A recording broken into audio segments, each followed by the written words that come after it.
Hey YouTubers, my name is Eric Gutierrez, as always TheBitPlayer. Today I want to talk about Donkey Kong Country, but here's a little twist. Of course I'll be talking about the original, but I'll also be talking about the different ports or remakes of the game. I'll be talking about some of the changes they made, what they added, what they took away. So without wasting any more time, let's swing right into this review for Donkey Kong Country. So for the first Donkey Kong Country, so much can be talked about. It's a timeless classic that whoever's played this game probably fell in love with it. And for justifiable reasons. The SNES version has sold over 8 million units and spawned many new games to follow, and is the reason for bringing back the Donkey Kong character. The game's pre-rendered graphics are awesome. It was just something that you've never seen before in a game.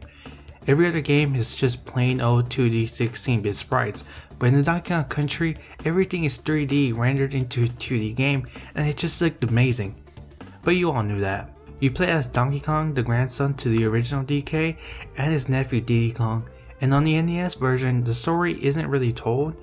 The closest thing you get to the story without reading the manual is that there's no more bananas in the Kong's banana horde. But we all know that King K. Rool took his horde. If not, spoilers. My bad. Now Donkey Kong and Diddy must go through all 6 levels in the Donkey Kong Island to get back his bananas. You never get bored while playing Donkey Kong Country because every level in the world feels so original. Even though some of the levels look the same, there's always something in that level that makes it original. So you've already platformed through a cave. Okay, now the type you do that in the dark with a flashlight. A lot of people like the bonus levels, and I have a different opinion on that. While yes, it's cool, I never found them as useful. Yes, you do need the lives because of the difficulty, which I'll get to that later. It's just not as rewarding as the later installments. And that's why I'm just like, okay, whatever. I think besides the pre-rendered graphics, Donkey Kong Country is well known for its incredible music. Just from the intro, you can tell that it's going to be an amazing soundtrack. How the music blends in with the stage, it's hard to imagine the songs without thinking about the stage and vice versa.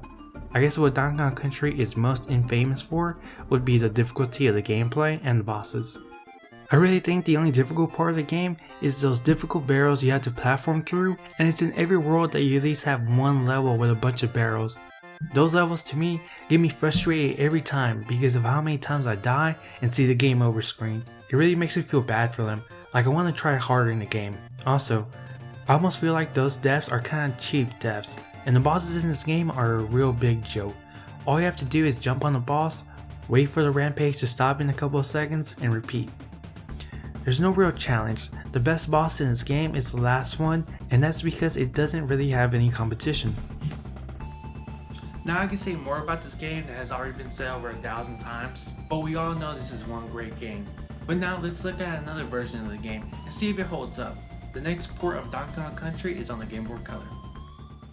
The Donkey Kong Country port for the Game Boy Color came out in 2000. There are a couple of differences in this port compared to the original. The first few things you'll see, which I really like, is that the touchscreen changes every time you boot the game. It's really cool to see every time I play. The second thing you'll see that's different, which is still also really cool, is that the selection screen is different. And by that I mean that this time they reused the Donkey Kong Country 64 selection screen. Of course without the animation because, remember, it's a Game Boy Color game.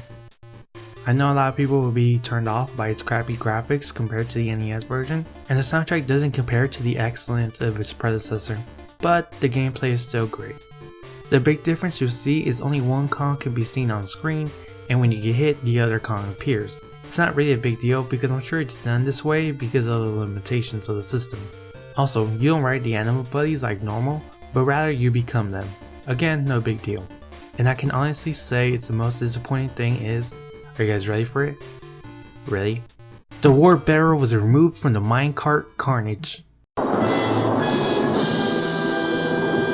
Like, who does that? That's probably the most iconic cheat in the Donkey Kong Country series. Now I have to do the whole minecart level? Some of the things they added to this port is the way that they extended Winky's walkway level. And they added a new level called Necky's Nightmare to the Chimp Cavern Zone. Also, there's 2 new minigames added. One is a fishing game, and the second one's a shooting game. The fishing game is okay. Donkey Kong rides end cards and goes fishing. You try to fish as many fish as you can. It's a simple minigame, and it's okay. The better minigame is the shooting game to me. You move the cursor to shoot the enemies that appear on screen, You only get 4 shots before you have to reload. There's a few multiple levels and each one's a little bit different from the other, which makes the minigame exciting. While this minigame is short and simple, it's really fun and I really enjoy it over the fishing one. Now what I think is better thing that they added to this port, and what really makes this version stand out from all the others, is that this game has an automatic save feature. Now the whole frustration of having to beat all the levels in the new world just to reach the checkpoint is gone. Overall, this version's okay. While the graphics and sound aren't the best, it still plays how a Donkey Kong Country game should. While this game isn't really a must, it can be worth checking out. Still really disappointed about that checkpoint though. Now on to the next version of the game, and that will be on the Game Boy Advance. The Game Boy Advance port for Donkey Kong Country came out in 2003. One of the first differences you'll see in the GBA port is that the story is actually told in this game through a short cutscene. Instead of just being thrown into the game, not knowing exactly what's going on, you now know. Which I think is a pretty nice touch. What I personally think is not a nice touch is that the GBA version overworld has been redesigned and super zoomed in. I like looking at the entire overworld on the SNES version, not this. It bothered me so much playing this for the first time in the GBA port. I probably would have been fine with the redesign of the overworld if it wasn't all so zoomed in. Yeah, it's not a big deal, but again, it's what I personally think. Now yes, graphically, this port of the game looks different from the NES version. The sprites look not as detailed as the NES one, but you have to realize that the GBA version was made for a 2-inch display. But the graphics aren't a big deal and you can still play the game normally. Some of my favorite changes to this port is that the bosses have been changed to make the game a little bit more difficult. Really Knight can make stalactites fall, Dumb Jump must have a TNT barrel thrown at it, and the battle against Master Neki Sr. now has both Master Neki to fight at the same time. Well, it's not drastically a lot harder, but I like the low effort. And of course the best change is that you can save anywhere, although it doesn't really beat automatic save. Few minor changes are that the automatic barrel that would send you flying to the bonus room are now replaced by a bonus barrel, used in the sequels to teleport the Kongs into the bonus stages. Some of the levels have been changed around. For example, Temple Tempest from the Vine Valley is a 6th level instead of the 4th. Oh, and spoiler alert I guess again, on the NES version, the credits rolled in Donkey Kong's treehouse. Now it takes place in Gangplank Galleon. Some of the things that they added to this game is a time attack mode, which I think is pretty cool if you want to replay the game with an extra challenge. And if you really want a hard challenge, there's a new mode called Video Game Hero Mode. You can unlock this after you 100% complete the game. In this mode, the player controls a yellow-clad Diddy Kong. This time around, you don't encounter any DK barrels or checkpoints. They also added 2 minigames. One is a fishing minigame and one's a dancing minigame. For the Candy's dancing minigame, it's cool I guess. It's a rhythm game with Diddy, Candy, and Donkey Kong dancing on screen. The songs that are chosen are remixes of the original. The controls for this game aren't really good, and it takes a good while to get used to them, since you have to press the button perfectly on screen for it to count. I also had more fun playing the other minigames, Funky's Fishing. While I didn't like it on the Game Boy Color, I do like it here. It's the same minigame as the Game Boy Color version, just a little bit better. Graphically, it's a lot more appealing.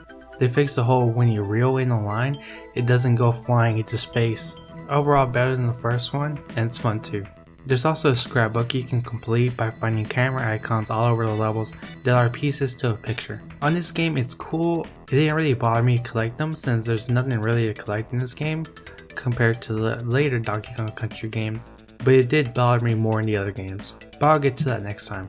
And finally, one of my favorite things that they added, and I'm sure a lot of people are going to agree with me, is that you can now save anywhere in the overworld. Yeah, how great is that? Oh, I wish it was like the Game Boy Color version that saves automatically, but oh well. Overall, this game port is exactly like the NES port, with a few changes here and there. Now that seems to be every Donkey Kong Country 1 port. Now, you can kind of consider it another one, and that's Donkey Kong Land 1. I wanted to add that game to this one, but I just felt like it was better if I made it into a separate video just for that one, since the game is nothing really like Donkey Kong Country, but then it is. Now I really enjoyed playing every version of this great game. If I had to line these games up from best to worst port, I will obviously put the GBA version as best, just because it's the same one as the original, just with a lot of cool extras. Of course, the next one to follow will be the NES version, because come on, really? And for last, it would be the Game Boy Color version. There's nothing really wrong with it, it has its charm, but graphically it's just not like the original.